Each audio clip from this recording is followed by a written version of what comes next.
नमस्ते शेतकरी मित्रांनो. आज 13 एप्रिल 2026 आहे. कांदा मुळा भाजी अवघी विठाई माझी, लसूण मिरची कोथिंबिरी अवघा झाला माझा हरे म्हणणारा सावतामाळी. सगळे संत पंढरपूरला गेले. जगाचा पोशिंदा पांडुरंग सावतामाळ्यांच्याकडे आलेले आहेत. सगळ्या संतांनी नामात देव सांगितला आहे, ह्या संतांनी कामात देव सांगितला आहे. आणि त्यांच्याच ह्या तीर्थक्षेत्र अरण या गावामध्ये आपली सावता महाराज आंबा बाग या नावानं 11,000 झाडाची आंब्याची बाग आहे, ज्याच्यामध्ये 18 व्हरायटी आपण लावलेल्या आहेत. आणि त्याच्यामध्ये 2 व्हरायटी आपण विकसित केलेत, ज्याची पेटंट आपल्याला मिळालेत. एक 2 किलोचा आंबा सावता आंबा आहे, जो आता आपण दिसतंय आपल्याला. जे आता हे जे शेतकरी आलेत लवळ गावचे आहेत, प्रगतशील बागायतदार आहेत, ऊस बागायतदार आहेत आणि सहकुटुंब ते आपली बाग बघायला आलेत. पंढरपूरची वारी करून आलेत. हा एक योगायोग आहे. आज एकादशी आहे आणि हे कुटुंब आपली बाग बघायला आले. गेले 2-2.5 तास आपण आपल्या बागेतनं फिरतो आहे. आपलं नाव सांगा साहेब, आणि आपण ही बाग बघितल्यानंतर काय वाटलं, शेतकऱ्यांना काय सांगाल तुम्ही? माझं नाव मारुती नलवडे, गाव लवळ. हो. आज सहज पंढरपूरला एकादशी निमित्त गेल्यावरनं बरं. माघारी फिरत असताना सहज म्हणलं आता खडगे साहेबांच्या आंबेबागेमध्ये अजून जाऊन भेट द्यायची. बरं मी युट्यूबवर पाहत होतो बरं.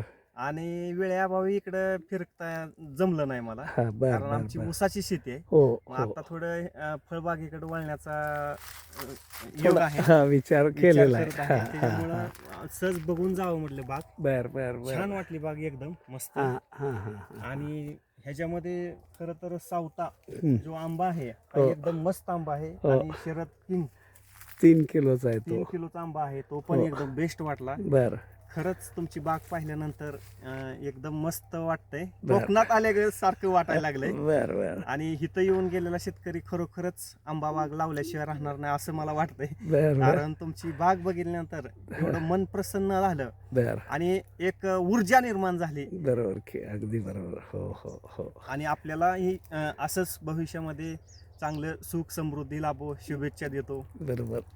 धन्यवाद. आपल्यासोबत आपल्या धर्मपत्नी आहेत, ज्यांनी आयुष्यभर तुम्हाला साथ केलेली आहे, शेतीत असेल, संसारात असेल, हो. प्रपंचात असेल. ताई, काय सांगाल? आपण आता ही बाग बघितली, काय वाटतं बाग बघून तुम्हालाही? बाग एकदम छान आहे हां. आणि व्हरायटी पण भरपूर आहेत त्याच्यामध्ये. बरं. आणि तुम्ही ही एवढं कसं एवढ्या वयात उभा केलं ह्याचं पण लय कौतुक करावं असं वाटतंय. बरोबर बरोबर. धन्यवाद. आपण आमची बाग बघायला आला आहे. आज महाराष्ट्रातला शेतकरी एकीकडं आत्महत्या करतोय, हो. तरुण वर्ग शेतीपासून लांब चाललेला आहे. त्यांना तुम्ही काय सांगाल ह्या संदर्भात? मला तर वाटतं तुमचा एक त्यांनी आदर्श घ्यायला पाहिजे. ह्या वयामध्ये तुम्ही आज एवढं ही करताय काय, की तरुणांनी आत्महत्या करण्यापेक्षा हो या अशा एक बागा बघून स्वतःच्या शेतामध्ये अशी जर फळबागा वगैरे काही लागवड केली तर भविष्यात ह्याचा चांगला स्कोप आहे बरोबर. आणि चांगलं उत्पादनही आहे आंब्याचं. तरुणांनी शेतीकडे वळण्याचं हे चांगलं, म्हणजे जोडधंदा शेतीला चांगला आहे आपला ह्याचा. बरोबर. आंबा पीक लावलं तर बाकी इतर फळबागेबरोबर आंबा पीक हे चांगलं आहे. बरोबर ना. धन्यवाद. आपण आमची बाग बघायला आलात. अजून साधारण 15 दिवसांना आंबा आमचा चालू हा होतंय. मार्केटला जाईल, तयार होईल. आजच आम्ही आपल्याला आमंत्रण देतोय की असंच पुढच्या एकादशीला आपण आला तर आमच्या बागेतला आंबा खायला आपण नक्की आपल्याला देऊ. आजच आम्ही आपल्याला आमंत्रण देतोय, आमच्या बागेतल्या आंब्याची चव चाखायला आपण या. हो, नक्की. धन्यवाद. धन्यवाद.